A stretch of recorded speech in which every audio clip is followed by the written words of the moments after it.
नमस्कार। मैं एसपी नंद, समाजवादी चिंतक। आज का विषय है ज्ञानमती की पुकार, क्या सुनोगे सरकार। ये विषय है। आप सभी जानते हैं कि कल यानी 16 अप्रैल को सोरों जिला कासगंज के होडलपुर गांव में एक विकलांग व्यक्ति ने, जो पैरों से विकलांग है, नाम है उसका मोनू पंडित, जो चल नहीं सकता, घुटनों के बाद खिचड़ खिचड़ के जमीन पे चलता है।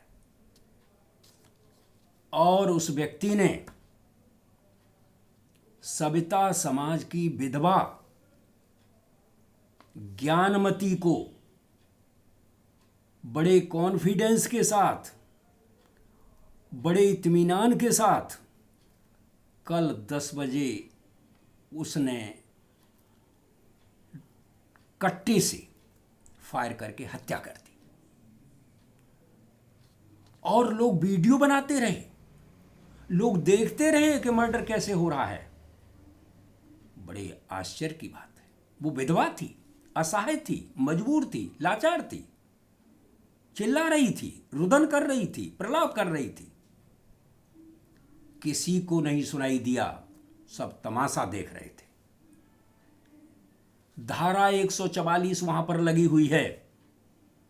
सवाल इस बात का है कि जो मर्डर करता था मोनू पंडित, उसके हाथ में तमंचा कैसे आया। धारा 144 लगी हुई है। उस मोनू पंडित का मनोबल इतना क्यों बढ़ा हुआ था?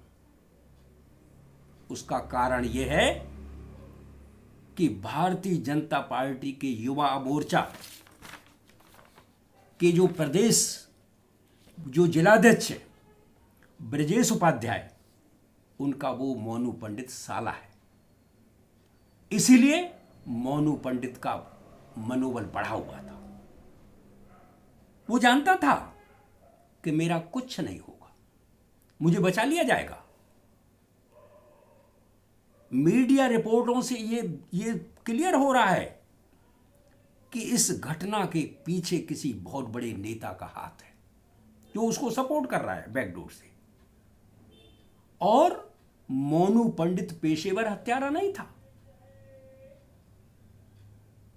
कोई उसका पेशा नहीं था। लेकिन उसकी हैंकड़ी देखिए कि किस तरीके से उसने दिन दहाड़े, दिन के 10 बजे जब वो महिला गाय को रोटी दे के आ रही थी, उसने दिन दहाड़े हत्या कर दी। सवाल इस बात का है कि जो गरीब गुरबा हैं, जो अति पिछड़े वर्ग के लोग हैं, जो प्रजा जातियों के लोग जो उत्तर प्रदेश में हैं, जिन लोगों, जिनकी आबादी 32% है, जिन्होंने भारी संख्या में वोट देकर, भारतीय जनता पार्टी को वोट देकर उत्तर प्रदेश और केंद्र में जो सरकार बनवाई थी, उस सरकार के बनने के बाद सबसे ज्यादा अत्याचारों का शिकार अगर हुआ है तो अति पिछड़ा वर्ग हुआ है। ये जातियां, जो प्रजा जातियां हैं, नाई समाज, सविता सेन समाज, सबसे ज्यादा शिकार हुआ है। आज इनकी बहन बेटियों की इज्जत को तार तार किया जा रहा है। कोई डर दहशत नहीं। इनको सरेआम, अभी कल का किस्सा है, कन्नौज में एक 13 साल की लड़की के साथ एक लड़के ने बलात्कार किया है। रायबरेली का किस्सा है, अरुण सविता हत्याकांड आगरा का है। सारी जो घटनाएं हो रही हैं, ये अति पिछड़े वर्ग के ऊपर हो रही हैं घटनाएं। और अति पिछड़ा वर्ग बहुत आक्रोशित है। सविता सेन समाज बहुत आक्रोशित है इस बात से। सविता सेन समाज में हर जगह इस घटना से सविता सेन समाज का मनोबल एकदम टूट गया है। घटनाएं बहुत होती हैं, लेकिन ये घटना अपने में इसलिए बहुत ज्यादा महत्व रखती है कि एक विकलांग व्यक्ति भी इस समाज को, इस समाज की बहन बेटियों को की इज्जत को, इस समाज के लोगों को की इज्जत को तार तार कर सकता है, चौराहे पर नीलाम कर सकता है, चौराहे पर सरेआम उसकी नीलामी कर सकता है। ये मोनू पंडित ने दिखा दिया है। और बड़े मजेदार बात यह है, 24 घंटे से ज्यादा समय बीत गया, उस ब्रजेश उपाध्याय जो वहां का भाजपा युवा मोर्चा का जिलाध्यक्ष है, पार्टी ने अभी तक न कोई कार्रवाई की है, न कोई उसके खिलाफ एक्शन लिया है। निश्चित रूप से ब्रजेश उपाध्याय इस घटना के पीछे है। उत्तर प्रदेश में मैंने देखा कि जब से उत्तर प्रदेश में सरकार बनी है, तब से एक अति पिछड़े वर्ग के लिए एक नई नीति तैयार हुई है। यह नई नीति क्या है? यह ठोको नीति तैयार हुई है। ठोको नीति, ठोको, अति पिछड़े वर्ग को ठोको, इनके मनोबल को डाउन करो, इनको अधिकार मत दो, इनको अधिकार वंचित कर दो, जिससे ये अपने अधिकारों के लिए लड़ न सकें। इनकी धार को, इनकी चेतना की धार को कुंद कर दो। इस घटना के पीछे बहुत बड़ा षड्यंत्र है।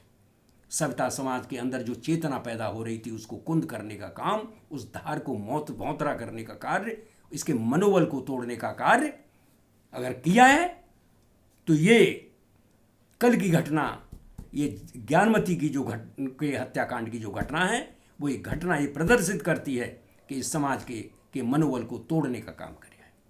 कल से मैं बराबर पूरे उत्तर प्रदेश के लोगों से बात कर रहा हूँ।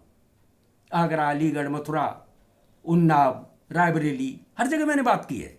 सारे लोग आक्रोशित हैं, सारे लोग कह रहे हैं कि सरकार को इसको बड़ा कदम उठाना चाहिए। 4 बार मैंने सीओ कासगंज को फोन मिलाया है। ये क्या हो रहा है? ये कौन सी ठोको नीति है आपकी? अरे भाई, मरे थे जिनके लिए हाल उनका ये देखो। हमने तो आपको जिता करके कुर्सी बिठाया। मरे थे जिनके लिए हाल उनका ये देखो। ईंटा चुरा रहे हैं वो मेरी कब्र से। ये तो हाल ये हो रहा है आपका। हमारे लोगों को परेशान किया जा रहा है, हमारे लोगों की हत्याएं हो रही हैं जगह जगह, जो है हमारी बेटियों की, बहन बेटियों की इज्जत लूटी जा रही है। ये कौन सी आपकी ठोको नीति है? कोई एक्शन नहीं। और सबसे बड़ी विडंबना यह है कि समाज के जो लोग हैं, कुछ लोग जो गुमराह लोग हैं, वो कहते हैं कि भाई सामाजिक संगठन इसमें क्या कर रहे हैं। अजी, सामाजिक संगठन क्या करेंगे इसमें एक्शन सरकार को लेना है। सामाजिक संगठन के पास कौन सी पुलिस और फौज है? सामाजिक संगठन को कौन से अधिकार दे रखे हैं? वो क्या करेगा? करना चाहिए तो वो जो वहां का एमपी है, राजवीर सिंह एटा का जो एमपी है, जो वहां का कासगंज का एमएलए है, उसको एक्शन लेना चाहिए। जिसको हमारे लोगों ने वोटों से जिताया है, उसके क्षेत्र में ये तांडव हो रहा है। उसके क्षेत्र में भीषण घटना घटित हो रही है। हम सामाजिक संगठन की तरफ मुड़ जाते कि सामाजिक संगठन के प्रेसिडेंट क्या कर रहे हैं। अरे वो तो बेचारे जैसे तैसे करके अपनी पवित्र कमाई का 10-5 रुपए खर्च करके जैसे तैसे संगठन चला रहे हैं। लेकिन घटना को कहना क्या चाहिए और हम क्या कहें? संविधान ने कौन से अधिकार दिए भाई सामाजिक संगठन को? उनको कोई मिलिट्री दी है, पुलिस दी है, पैसा दिया है कोई? उनको हर महीने पैसा मिलता है? क्या हो रहा है ये? घटना पे घटना घटित हो जाए। समाज का क्या इस समय गले तक, जब ऐसी घटना हो कि समाज गले तक भरा आया है। और ये जान लीजिए, आपको आगे के लिए एकता का परिचय देना पड़ेगा। ये दिखाना पड़ेगा आपको, अपने वोट की कीमत को समझना पड़ेगा, वोट की ताकत को समझना पड़ेगा। आपके साथ अत्याचार कौन कर रहा है? अपने स्वाभाविक दोस्त और स्वाभाविक दुश्मन को समझना पड़ेगा। आप कहां खड़े हैं? किसको वोट दिया था आपने? इसी के लिए वोट दिया था आपने। वोट जब लेना होता है तो आप जो हिंदू बन जाते हो, लेकिन जब सरकार बन जाती है तो आप कोई नाई तेली तमोली भुर्जी कहार बन जाते हो। तो आप इसमें विचार करिए और ये साफ साफ निर्णय लीजिए 2022 के लिए कि आपको क्या करना है। जो हमारे साथ न्याय नहीं कर सकता उसको हमें बदलना है। अपने वोट की ताकत, अपने वोट की कीमत आपको दिखानी पड़ेगी। और मेरा सत्ता सहन समाज के लोगों से, पूरे उत्तर प्रदेश के लोगों से ही नहीं, पूरे देश के लोगों से मेरा अनुरोध है कि सारे लोग एक मंच पे आ जाइए, यूनाइट हो जाइए और अपनी ताकत दिखाइए। जब तक आप ताकत नहीं दिखाएंगे, लोकतंत्र में आपको अपनी ताकत दिखानी पड़ेगी, अपने वोट की कीमत बतानी पड़ेगी, अन्यथा ऐसे अत्याचार हमारे ऊपर हमेशा होते रहेंगे। मैं चाहता हूं कि सरकार भारतीय जनता पार्टी युवा मोर्चा की जिलाध्यक्ष ब्रजेश उपाध्याय को तुरंत पार्टी से बर्खास्त करे और इस प्रकरण में एक जो विधवा का हत्याकांड हुआ है, दिन दहाड़े हत्या हुई है, इसमें बड़ी कार्रवाई करे, जिससे कि समाज में एक सार्थक मैसेज जाए, सकारात्मक मैसेज जाए। मैं इन्हीं शब्दों के साथ अपनी बात समाप्त करता हूं। जय हिंद, जय भारत।